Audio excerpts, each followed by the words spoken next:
In the headquarters of the United States and Russian Joint Control Commission in Korea, there was a meeting soon after the victory over Japan of officers of the two occupying forces.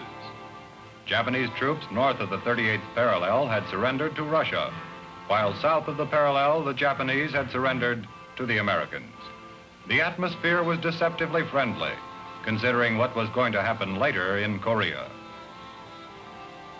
The United States considered the dividing line along the 38th parallel to be only a temporary military convenience, but the Russians had other ideas.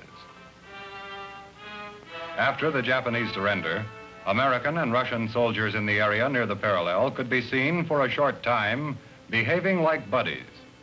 This sort of thing didn't last long because the Russian command was about to turn the dividing line into a part of the Iron Curtain. 2 years of effort proved that agreement with Russia on Korea was impossible. In 1947, the United States referred the whole problem to the United Nations. The response to the American action was that the General Assembly established a commission to supervise free elections in all of Korea. But the Russians had no intention of allowing such free elections in North Korea. In South Korea, the people turned out in great numbers when the elections were held in 1948. While Russia was setting up a communist regime in North Korea, these South Koreans were forming a constitutional republic and choosing a president. To this government, the United States soon turned over control of our occupied zone. American forces then began their withdrawal. By the middle of 1949, all had moved out except limited numbers for advice and observation. This meant that the Republic of Korea was going to have only a small army and a native constabulary, forces sufficient to keep order, but not to defend South Korea against military aggression on a large scale. By the middle of 1950, the North Koreans had a fully trained and equipped army. The Russians had seen to that. The day came when it was revealed what had all along been the communist plan, the invasion and seizure of South Korea. The invasion got underway on the morning of Sunday, June 25th, 1950. When they crossed the 38th parallel, the communist forces brought along artillery and tanks that had been supplied months before by the Russians. They began the invasion with 8 infantry divisions, 3 border constabulary brigades, and an armored brigade. The South Koreans fought back for a couple of days, and then their resistance collapsed.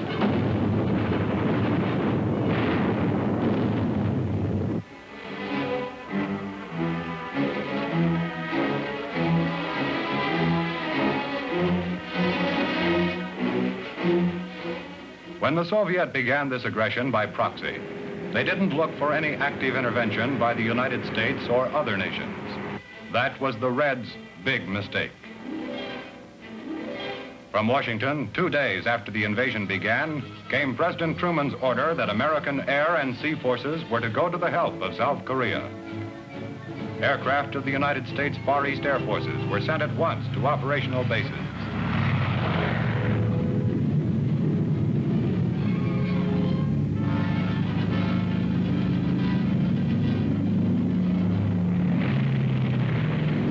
From Guam, the B-29s took off for Okinawa, their base for the strike soon to be made against the North Korean invaders. Several F-80 squadrons in Japan were moved to southern Japanese airfields in order to put them within range of targets in Korea.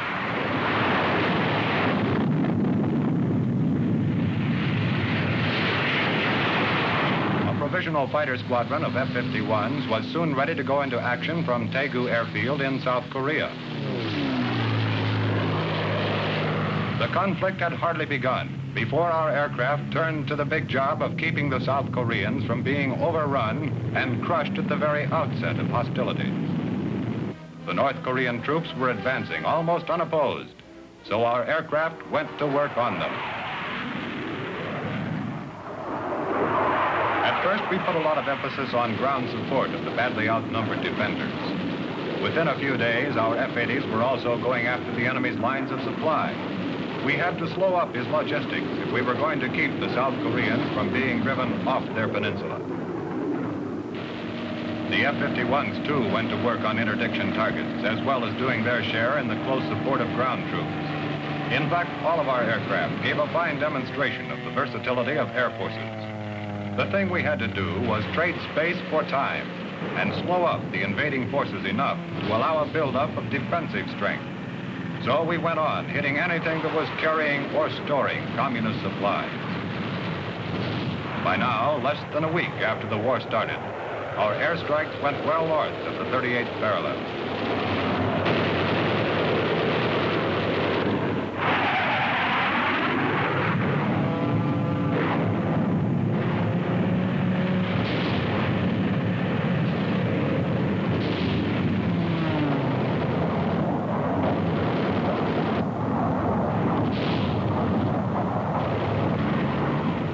Communists had figured on having smoothly operating supply lines. We took out a lot of the smoothness, and we conducted these operations without effective opposition in the air, because as a first order of priority, our aircraft had destroyed the small but vicious North Korean Air Force.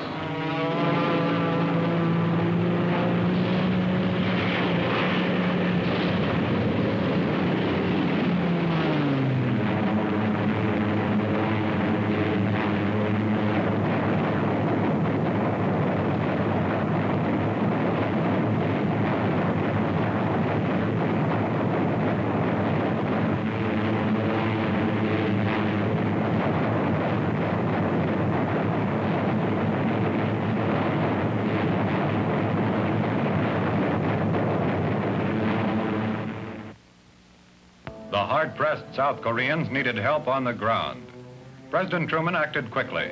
On June 30th, he ordered United States Army units into action. So here in Japan, troops of the 24th Division, part of our occupation forces, made ready to be flown to the Korean battle area in Air Force C-54s and C-47s. These were the first flights in what came to be the greatest combat airlift in history.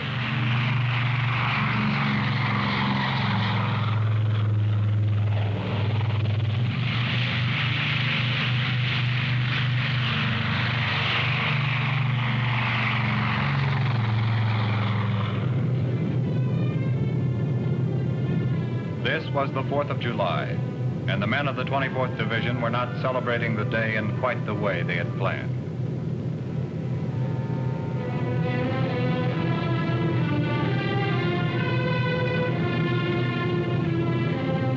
When the men of the 24th Division reached Korea, they were implementing the vote of the UN Security Council, which asked all member nations to help.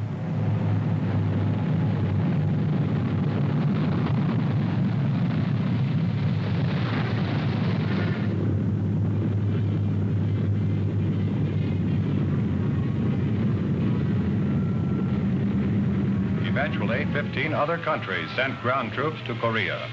But from the beginning, by far the largest share of the military burden was borne by the United States. The 24th Division troops were immediately sent to the battle line, not as a unit, but by the plane load. This was an emergency. The enemy had to be slowed up.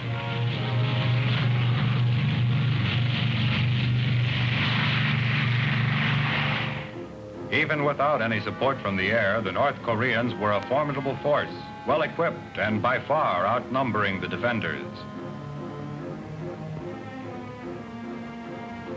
Piecemeal, the men of the 24th went up into the crumbling line. The enemy had a lot of firepower. They were a strong force, and the most our ground troops could hope for was a delaying action. Our troops needed close support from the air, and from the beginning, the F-80s and our other aircraft of all types supplied it. It was the only thing that prevented immediate disaster. Still, they came on, those North Koreans with their Russian-built tanks. For our people, there was only one thing to do: pull back, wait for a buildup, and turn a big part of the immediate operation over to our air forces. At best, it was going to be tough to keep a foothold on the peninsula. So, our air forces became the only effective offensive weapon we had in this early phase of the war. For weeks, the chief emphasis was on close support of ground forces. Even the B-29s shared in this job, a new one for these big bombers. The rules had to be forgotten if the North Korean Army was to be held at all. The versatility of air forces was proved as never before. When the war was about a month old, we could divert the B-29s and other aircraft to more interdiction raids to keep the enemy's supply routes under attack. By this time, we were beginning to take care of the limited number of strategic targets in North Korea. We were doing a good job in slowing up the enemy's progress southward by destroying today the supplies he had counted on using tomorrow. But it remained true for about 6 weeks that a major part of our air effort was still in close support. Our B-29s included 2 Strategic Air Command wings that left the United States soon after the conflict began and were flying combat missions only 9 days later, adding their bombing strength to that of our Far East Air Forces. There had been thorough mobility planning for just such an emergency. In mid-August 1950, a month and a half after the invasion began, the famous Pusan perimeter was established. The big withdrawal was over. This far and no farther. The UN ground troops began digging in. The enemy had come far and fast, but now he was running out of steam and was soon going to find things a lot tougher. During the defense of the perimeter, the F-51s had a large share in carrying on with close support and thereby keeping the communists pinned down. The enemy drive had been halted, but there were still North Koreans out there in the hills, and we gave them no rest. It was one of the jobs of our versatile air forces to wipe out machine gun nests that in a normal war would have been targets for mortars. Interdiction was stepped up. We staged about 150 such strikes every day and smashed nearly 90% of the supplies the enemy was trying to bring up. His routes were so extended that we had plenty of targets. This was our chance to soften up the whole communist war effort while our ground forces were building up inside the perimeter. The first phase of the war was over. Thanks largely to our air effort, the United Nations was still in there fighting. It was a peculiar war, but the problems were not proving too much for the United States Air Force.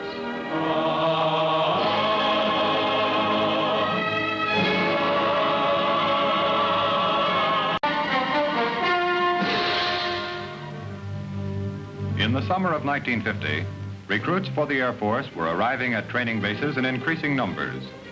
There was a mean war on over in Korea, and so far things weren't going well for our side. The Reds were pushing our ground forces all the way back to the Pusan perimeter. Our air strength was proving the biggest single factor in keeping us from being driven off the peninsula. That air strength had to be kept up and increased. This called for a program of intensive training in all phases of maintenance and operation. Naturally, there was a lot of emphasis on the training of pilots.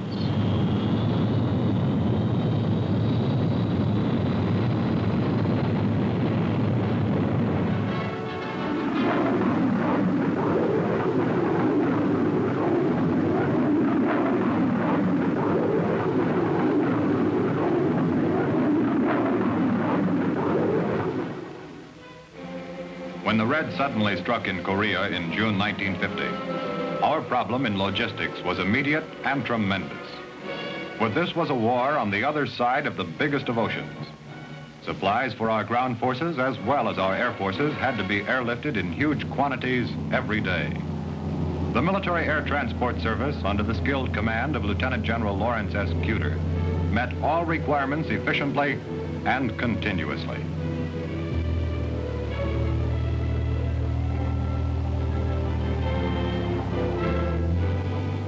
The Pacific Airlift was a well-oiled engine of supply. The civilian airlines were called on for help and at once turned over 66 transport aircraft and their crews to be used in the airlift. Before long, there were 206 airplanes in operation, including the converted civilian airliners and aircraft of the Military Air Transport Service. It was the biggest wartime operation of its kind in history. By September 1950, when the Korean conflict was 3 months old, the MATS Pacific airlift was averaging 250,000 airplane miles per day.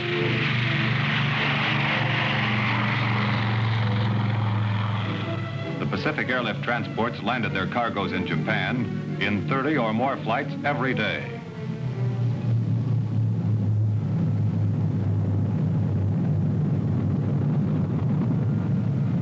From here, it was the job of the Combat Cargo Command, organized and commanded by Major General William H. Tunner, to haul men and supplies to the Korean battle zone.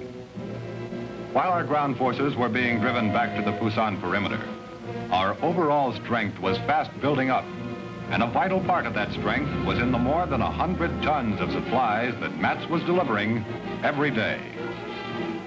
One day late in August of this fateful year of 1950, a C-47 from Japan arrived at the Daegu airfield inside the Pusan perimeter. Our big push to the north was in preparation, and there was to be a conference of top-level commanders representing all 3 of the armed services. The naval group was headed by Admiral Joy and Vice Admiral Struble, commander of Joint Task Force 7.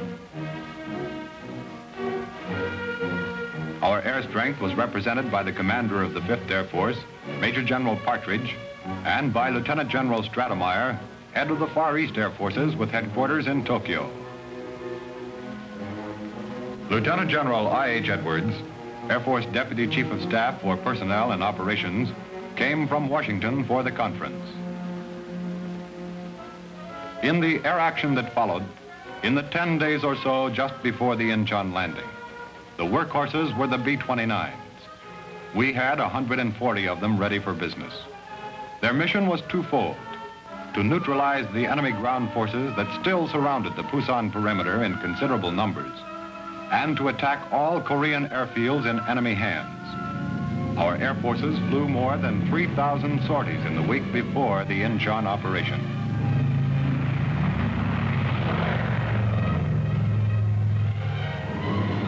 In a huge area around Incheon, the B-29s went after marshalling yards, tunnels, rail lines, anything useful to enemy logistics.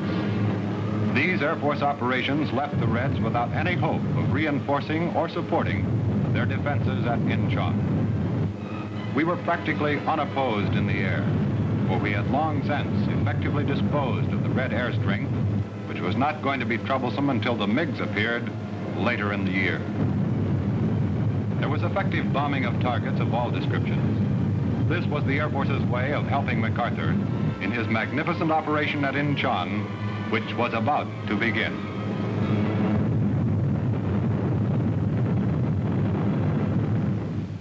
On the morning of 15 September 1950, at Incheon, on Korea's west coast, 150 miles behind the front at the Pusan perimeter, our naval elements went to work to soften up the Red defenses. An unpleasant surprise for the invaders who had taken over nearly the whole peninsula.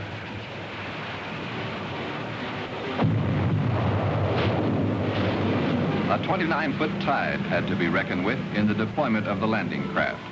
General MacArthur witnessed the landing of the 1st Marine Division and the 7th U.S. Infantry Division. The Air Force had done its part by its hammering of the enemy's ground forces, supply lines, and airfields. On the day following the landing at Incheon, the UN forces hemmed in for a month at the perimeter around Pusan broke through. Up to now, the Reds had done all the advancing. Now, it was our turn. Our ground forces at the perimeter were now formidable. We had 4 U.S. infantry divisions, 7 South Korean divisions, and 1 British brigade. At the beginning of the war, our ground forces had had a tough time, but now everything was going as we wanted it to. Our air effort paved the way for this rapid advance. It had completely knocked out enemy aircraft and airfields. Our troops had nothing to fear from Red air action. There wasn't much effective opposition of any kind, as our forces went on to retake the South Korean capital city of Seoul. There was soon to be a large-scale join-up of our ground forces that landed at Incheon with those that had come up from the Pusan perimeter for the advance to the Yalu River. There was still some scattered resistance from the Reds as our men moved farther to the north. In clearing out enemy rear guard units, our people were getting good cooperation from the South Koreans. After the Incheon landing, aircraft of the Combat Cargo Command came through with a tremendous contribution to the success of the whole campaign.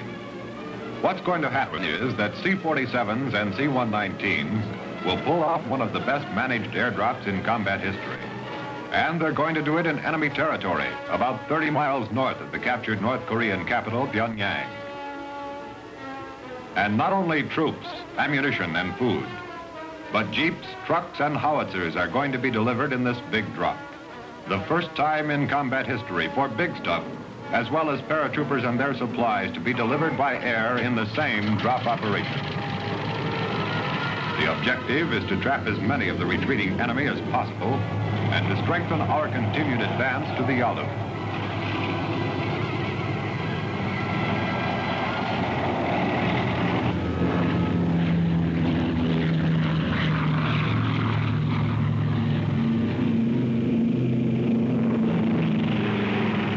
Nearly 4,000 paratroopers and their supplies are going to be dropped in the 4-day operation, along with a great deal of heavy equipment. Exercise Swarmer, held earlier in the year in South Carolina, had been a valuable rehearsal for this operation in Korea. Although at the time, nobody realized that the game was going to be played for keeps so soon.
On 1 November 1950, enemy air suddenly re-entered the war in a dangerous way. In other words, the Russian-built MiG-15s made their debut in Korea. Our F-80s take on the MiGs. F-86s have been sent for, but in the meantime, the F-80s do all right. It was in an F-80 that Lieutenant Russell Brown shot down the first MiG, the first of many. Cameras mounted on the wings of our fighters automatically photographed the air battle. As fighting aircraft, the F-80s were decidedly inferior to the MiGs, but our old jets were much better handled.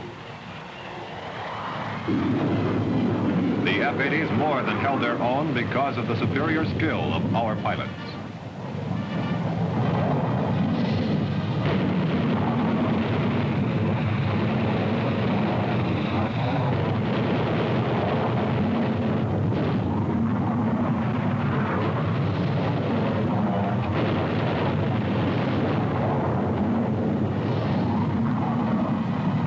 Only a little more than a month after the breakthrough at the perimeter and the Incheon landing, virtually all of Korea was in our hands. MacArthur's end-of-war offensive had gone splendidly. More than 100,000 prisoners were taken by our ground forces in the first 5 months of the war.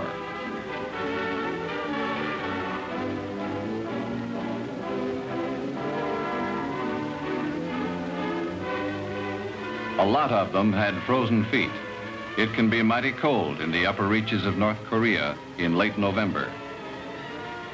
Some of our forces got to the Yalu, but this was the terminus of the drive. Policy at the highest level forbade any advance or airstrikes beyond the river. Besides, the Chinese were now in the war. We were faced by 250,000 of them. Pretty soon, there was going to be what MacArthur called an entirely new war. The decisive force so far in the Korean conflict was our air power, in spite of the fact that at this time, December 1950, our Air Force was still suffering from the economy budgets that followed World War II.